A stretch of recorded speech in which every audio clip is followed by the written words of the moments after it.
palau anau palakati palau singi mari duku anau singi mari duku o duku man o palau man o duku man o palau man. Hello, listeners, and welcome back to Sandman Stories Presents. Today we have the story called The Field of Bones. It comes from the book The Folk Tales of Bengal by Lal Behari Day. This is the story of four friends who learn the secret of bringing things back to life, but then come across something they need to kill. Can they restore life and take it away? In this story, there are some words that I did not know, and so I will tell them to you. First is yojana, which is a measurement of about 12 to 15 kilometers. Next are praharas, which are a way to divide the day into 8 parts. 4 praharas for the day and 4 for the night, roughly 3 hours. Next is a rakshasa, or Rakshasi, and it's a demon or evil spirit in Hindu mythology. A lakh is a unit in the Indian numbering system equal to 100,000. So those were the words I didn't know, and now you know. Okay, let's begin. The Field of Bones. Once on a time, there lived a king who had a son. The young prince had 3 friends, the son of the prime minister, the son of the prefect of the police, and the son of the richest merchant in the city. These 4 friends had a great love for one another. Once on a time, they bethought themselves of seeing distant lands.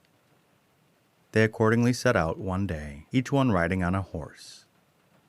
They rode on and on till about noon they came to the outskirts of what seemed to be a dense forest.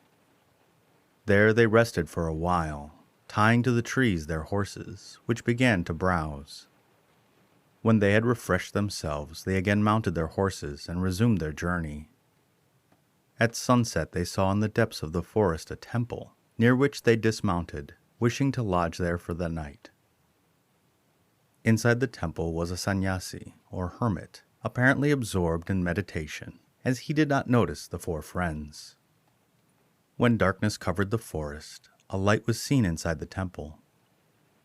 The 4 friends resolved to pass the night on the balcony of the temple, and as the forest was infested with many wild beasts, they deemed it safe that each of them should watch one prahara of the night, while the rest should sleep. It fell to the lot of the merchant's son to watch during the first prahara, that is to say, from 6 in the evening to 9 o'clock at night. Towards the end of his watch, the merchant's son saw a wonderful sight. The hermit took up a bone with his hand and repeated over it some words which the merchant's son distinctly heard. The moment the words were uttered, a clattering sound was heard in the precincts of the temple, and the merchant's son saw many bones moving from different parts of the forest. The bones collected themselves inside the temple at the foot of the hermit and lay there in a heap.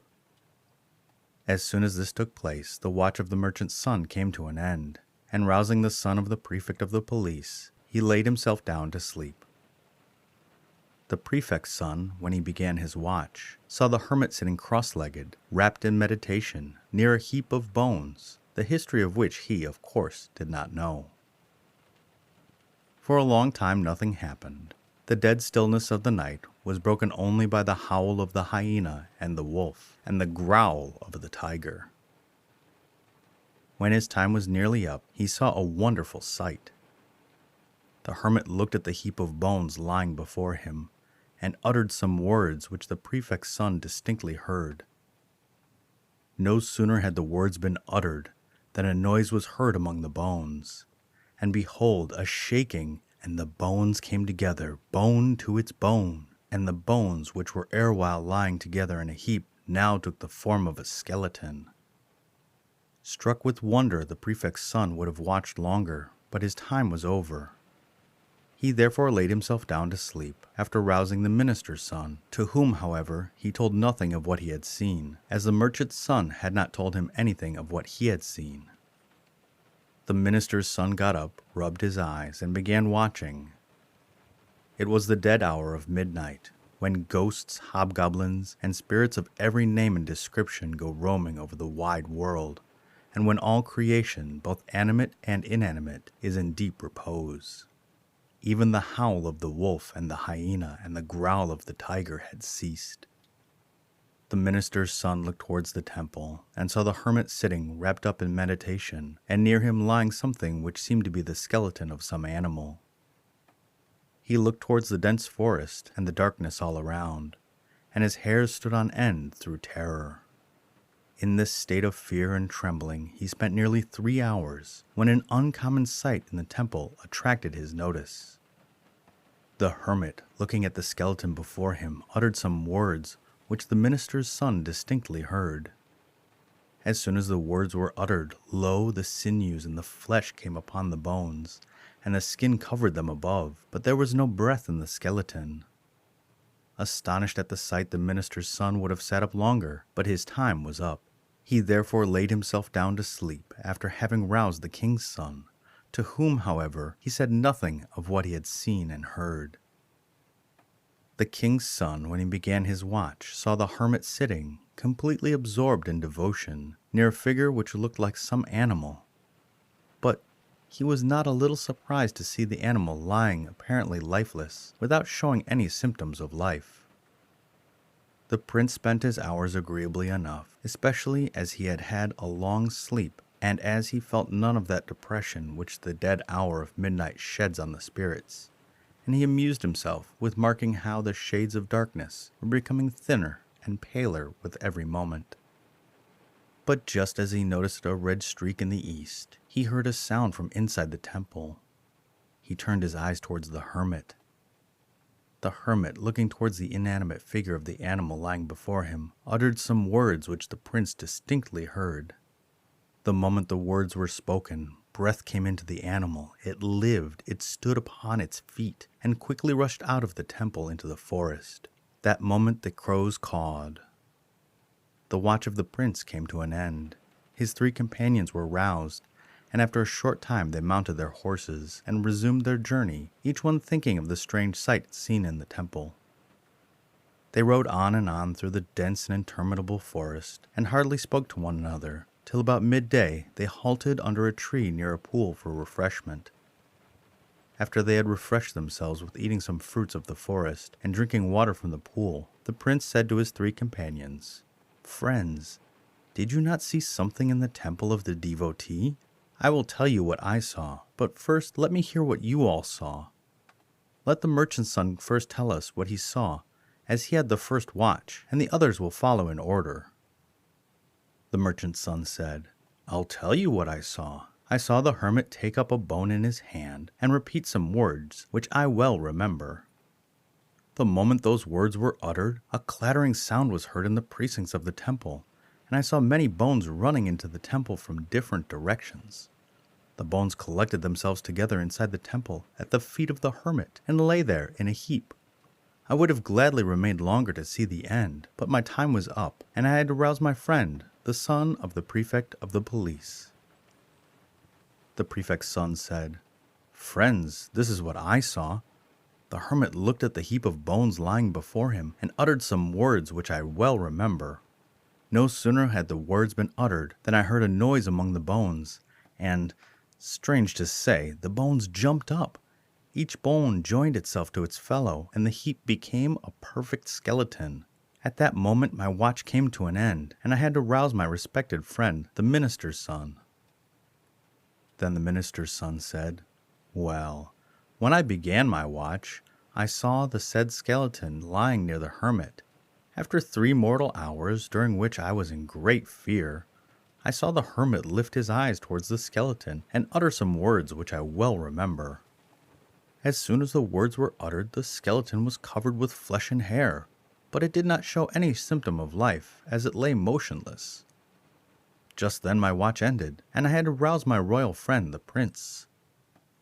The prince said, "Friends, from what you saw yourselves, you can guess what I saw. I saw the hermit turn towards the skeleton covered with skin and hair, and repeat some words which I well remember. The moment the words were uttered, the skeleton stood upon its feet and looked a fine and lusty deer, and while I was admiring its beauty, it skipped out of the temple and ran into the forest. That moment the crows cawed. The four friends, after hearing one another's story, congratulated themselves on the possession of supernatural power, and they did not doubt but that if they pronounced the words which they had heard from the hermit utter, the utterance would be followed by the same results. But they resolved to verify their power by an actual experiment. Near the foot of the tree they found a bone lying on the ground, and they accordingly resolved to experiment upon it. The merchant's son took up the bone and repeated over it the formula he had heard from the hermit. Wonderful to relate, 100 bones immediately came rushing from different directions and lay in a heap at the foot of the tree. The son of the prefect of the police, then looking upon the heap of bones, repeated the formula which he had heard from the hermit, and forthwith there was a shaking among the bones. The several bones joined themselves together and formed themselves into a skeleton, and it was the skeleton of a quadruped. The minister's son then drew near the skeleton, and looking intently upon it, pronounced over it the formula which he had heard from the hermit. The skeleton immediately was covered with flesh, skin, and hair, and horrible to relate, the animal proved itself to be a royal tiger of the largest size. The four friends were filled with consternation. If the king's son were, by the repetition of the formula he had heard from the hermit, to make the beast alive, it might prove fatal to them all. The three friends therefore tried to dissuade the prince from giving life to the tiger, but the prince would not comply with the request. He naturally said, "The mantras which you have learned have been proved true and efficacious, but how shall I know that the mantra which I have learned is equally efficacious? I must have my mantra verified, nor is it certain that we shall lose our lives by the experiment. Here is this high tree. You can climb into its topmost branches, and I shall also follow you thither after pronouncing the mantra." In vain did the three friends dwell upon the extreme danger attending the experiment. The prince remained inexorable.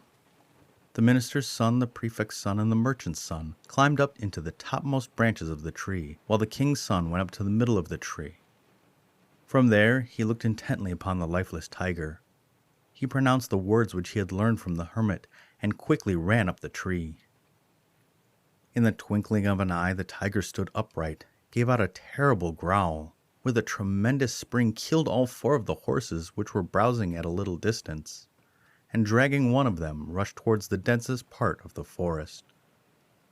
The four friends ensconced on the branches of the tree were almost petrified with fear at the sight of the terrible tiger, but the danger was now over. The tiger went off at a great distance from them, and from its growl they judged that it must be at least 2 miles distance from them. After a little they came down from the tree, and as they now had no horses to ride, they walked on foot through the forest, till coming to its end, they reached the shore of the sea. They sat on the seashore, hoping to see some ship sailing by. They had not sat long, when fortunately they descried a vessel in the offing. They waved their handkerchiefs and made all sorts of signs to attract the notice of the people on board the ship. The captain and the crew noticed the men on the shore. They came towards the shore, took the men up on board, but added that, as they were short of provisions, they could not have them on board for a long time, but would put them ashore at the first port they came to.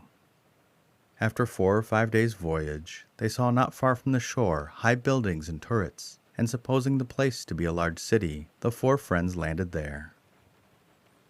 The four friends immediately after landing walked along a long avenue of stately trees, at the end of which was a bazaar. There were hundreds of shops in the bazaar, but not a single human being in them. There were sweetmeat shops, in which there were heaps of confectionaries arranged in regular rows, but no human beings to sell them. There was the blacksmith's shop, there was the anvil, and there were the bellows and the other tools of the smithy, but there was no smith there. There were stalls in which there were heaps of faded and dried vegetables, but no men or women to sell them. The streets were all deserted. No human beings, no cattle were to be seen there. There were carts, but no bullocks. There were carriages, but no horses. The doors and windows of the houses of the city on both sides of the streets were all open, but no human being was visible in them. It seemed to be a deserted city. It seemed to be the city of the dead. and all the dead were taken out and buried. The four friends were astonished. They were frightened at the sight. As they went on, they approached a magnificent pile of buildings, which seemed to be the palace of a king. They went to the gate and to the porter's lodge. They saw shields, swords, spears, and other weapons suspended in the lodge, but no porters. They entered the premises, but saw no guards, no human beings. They went to the stables, saw the troughs, grain, and grass lying about in profusion, but no horses. They went inside the palace, past the long corridors. Still no human being was visible. They went through 6 long courts. Still no human being. They entered the 7th court, and there and then, for the first time, did they see living human beings. They saw coming towards them 4 princesses of matchless beauty. Each of these 4 princesses caught hold of the arm of each of the 4 friends, and each princess called each man whom she had caught hold of her husband. The princesses said that they had been long waiting for their 4 friends, and expressed great joy at their arrival. The princesses took the 4 friends into the innermost apartments and gave them a sumptuous feast. There were no servants attending them, the princesses themselves bringing in the provisions and setting them before the 4 friends. At the outset, the 4 princesses told the 4 friends that no questions were to be asked about the depopulation of the city. After this, each princess went into her private apartment along with her newly found husband. Shortly after the prince and the princess had retired to their private apartment, the princess began to shed tears. On the prince inquiring into the cause, the princess said, "Oh, Prince, I pity you very much. You seem, by your bearing, to be the son of a king, and you have, no doubt, the heart of a king's son. I will therefore tell you my whole story, and the story of my 3 companions who look like princesses. I am the daughter of a king, whose palace this is, and those 3 creatures, who are dressed like princesses, and who have called your 3 friends their husbands, are Rakshasis. They came to the city some time ago. They ate up my father, the king, my mother, the queen, my brothers, my sisters, of whom I had a large number. They ate up the king's ministers and servants. They ate up gradually all the people of the city, and all my father's horses and elephants, and all of the cattle of the city. You must have noticed as you came to the palace that there are no human beings, no cattle, no living thing in this city. They have all been eaten up by those 3 Rakshasis. They have spared me alone, and that, I suppose, only for a time. When the Rakshasis saw you and your friends from a distance, they were very glad, as they mean to eat you all up after a short time."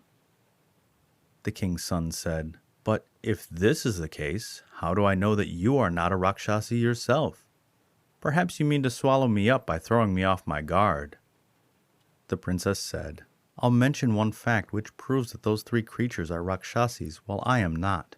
Rakshasis, you know, eat food 100 times larger in quantity than men or women. What the Rakshasis eat at a table along with us is not sufficient to appease their hunger. They therefore go out at night to distant lands in search of men or cattle, as there are none in this city. If you ask your friends to watch and see whether their wives remain all night in their beds, they will find that they go out and stay away a good part of the night, whereas you will find me the whole night with you. But please see that the Rakshasis do not get the slightest inkling of all of this, for if they hear of it, they will kill me in the first instance and afterwards swallow you all up." The next day the king's son called together the minister's son, the prefect's son, and the merchant's son, and held a consultation, enjoining the strictest secrecy on all. He told them what he had heard from the princess, and requested them to lie awake in their beds, to watch whether their pretend princesses were out at night or not. One presumptive argument in favor of the assertion of the princess was that all the pretended princesses were fast asleep during the whole of the day, in consequence of their nightly wanderings, whereas the female friend of the king's son did not sleep at all during the day. The 3 friends accordingly lay in their beds at night pretending to be asleep, and manifesting all the symptoms of deep sleep. Each one observed that his female friend at a certain hour, thinking her mate to be in a deep sleep, left the room, stayed away the whole night, and returned to her bed only at dawn. During the following day, each female friend slept nearly the whole day, and woke up only in the afternoon. For 2 nights and days, the 3 friends observed this. The king's son also remained awake at night, pretending to be asleep, but the princess was not observed for a single moment to leave the room, nor was she observed to sleep in the day. From these circumstances, the friends of the king's son began to suspect that their partners were really Rakshasis, as the princess said they were. By way of confirmation, the princess also told the king's son that the Rakshasis, after eating the flesh of men and animals, threw the bones towards the north of the city, where there was an immense collection of them. The king's son and his 3 friends went one day towards that part of the city, and sure enough, they saw there immense heaps of bones of men and animals piled up into the hills. From this they became more and more convinced that the 3 women were Rakshasis, in deed and truth. The question was now how to run away from these devourers of men and animals. There was one circumstance greatly in favor of the 4 friends, and that was that the 3 Rakshasis slept nearly the whole day. They had therefore the greater part of the day for maturing of their plans. The princess advised them to go towards the seashore and watch if any ships sailed that way. The 4 friends accordingly used to go to the seashore looking for ships. They were always accompanied by the princess, who took the precaution of carrying with her in a bundle her most valuable jewels, pearls, and precious stones. It happened one day that they saw a ship passing at a great distance from the shore. They made signs which attracted the notice of the captain and crew. The ship came towards the land, and the 4 friends and the princess were, after much entreaty, taken up. The princess exhorted the crew to row with all their might, for which she promised them a handsome reward, for she knew that the Rakshasis would awake in the afternoon, and immediately come after the ship, and they would assuredly catch hold of the vessel, and destroy all the crew and passengers if it stood short of 80 miles from land. For the Rakshasis had the power of distending their bodies to the length of 10 yojanas. The 4 friends and the princess cheered on the crew, and the oarsmen rowed with all their might, and the ship, favored by the wind, shot over the deep like lightning. It was near sundown when the terrible yell was heard on the shore. The Rakshasis had awakened from their sleep, and not finding either of the 4 friends or the princess, naturally they had thought they had got a hold of a ship and were escaping. They therefore ran along the shore with lightning rapidity, and seeing the ship afar off, they distended their bodies. But fortunately the vessel was more than 80 miles off land, though only a trifle more. Indeed, the ship was so dangerously near that the heads of the Rakshasis, with their widely distended jaws, almost touched its stern. The words which the Rakshasis uttered in the hearing of the crew and passengers were, "Oh, sister, so you are going to eat them all yourself alone?"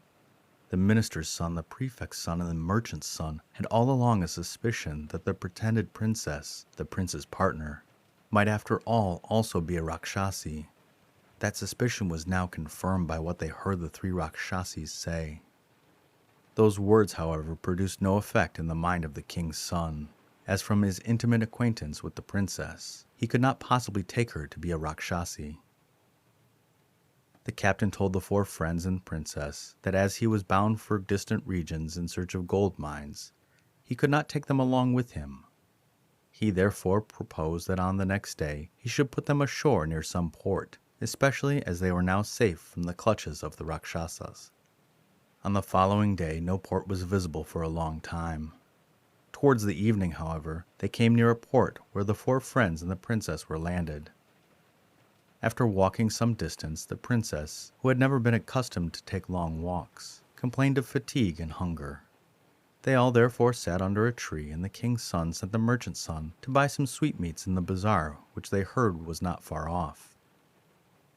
The merchant's son did not return, as he was fully persuaded in his mind that the king's son's partner was as real a Rakshasi as the 3 others from whom the clutches he had escaped. Seeing the delay of the merchant's son, the king's son sent the prefect's son after him, but neither did he return, he being also convinced that the pretended princess was a Rakshasi. The minister's son was next sent, but he also joined the other 2.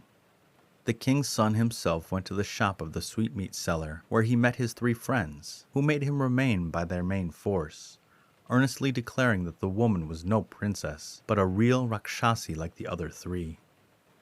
Thus the princesses were deserted by the four friends, who returned to their own country, full of the adventures they had met with. In the meantime, the princess walked to the bazaar and found shelter for a few days in the house of a poor woman. After which she set out for the city of the four friends, the name and whereabouts of which city she had learnt from the king's son. On arriving at the city, she sold some of her costly ornaments, pearls, and precious stones, and hired a stately house for her residence with a suitable establishment. She caused herself to be proclaimed as a heaven-born dice player and challenged all the players in the city to play, the conditions of the game being that if she lost, she would give the winner a lakh of rupees, and if she won, she would get a lakh from him who lost the game. She also got authority from the king of the country to imprison in her own house anyone who could not pay her stipulated sum of money. The merchant's son, the prefect's son, and the minister's son, who all looked upon themselves as miraculous players, played with the princess, paid her many lakhs, but being unable to pay her all the sums they owed her, were imprisoned in her house. At last the king's son offered to play with her. The princess purposely allowed him to win the first game, which emboldened him to play many times, in all of which he was the loser, and being unable to pay the many lakhs owing to her, the prince was about to be dragged into the dungeon, when the princess told him who she was. The merchant's son, the prefect's son, and the minister's son were brought out of their cells, and the joy of the four friends knew no bounds. The king and queen received their daughter-in-law with open arms, and with demonstrations of great festivity. Everyone in the palace was glad except the princess. She could not forget that her parents, her brothers and sisters, had been devoured by the Rakshasis, and that their bones, along with the bones of her father's subjects, stood in mountain heaps on the north side of the capital. The prince had told her that he and his three friends had the power of giving life to bones. They could then reconstruct the frames of her parents and other relatives, but the difficulty lay in this: how to kill the three Rakshasis? Could not the hermit who taught them to give life not teach also how to take life away? In all likelihood he could. Reasoning in this manner, the four friends and the princess went to the temple of the hermit in the forest, prayed to him to give them the secret of destroying life from a distance by a charm. The hermit became propitious and granted the boon. A deer was passing by at that moment. The hermit took a handful of water, repeated over it some words which the king's son distinctly heard, and threw it upon the deer. The deer died in a moment. He repeated other words over the dead animal, and the deer jumped up and ran away into the forest. Armed with this killing charm, the king's son, together with the princess and the three friends, went to his father-in-law's capital. As they approached the city of death, the three Rakshasis ran furiously towards them with open jaws. The king's son spilled charmed water upon them, and they died in an instant. They all then went to the heaps of the bones. The merchant's son brought together the proper bones of the bodies. The prefect's son constructed them into skeletons. The minister's son clothed them with sinews, flesh, and skin, and the king's son gave them life. The princess was entranced at the sight of the reanimation of her parents and other relatives, and her eyes were filled with tears of joy. After a few days which they spent in great festivity, they left the revivified city, went to their own country, and lived many years in great happiness. Here my story endeth. The Nadia thorn withereth, etc. The end. Wow, that was a long and wild ride. I like how they each learned a part of the skill and put it all together. I felt bad for the horses that were immediately eaten. I didn't like that part, but, that's what tigers do. And I did feel a bit sad for the princess when everybody dipped out on her. But I thought it was cool how she gambled them all back into being with her. I also love learning about the Rakshasas or Rakshasis. They seem like a manifestation of greed and consumption. Very interesting.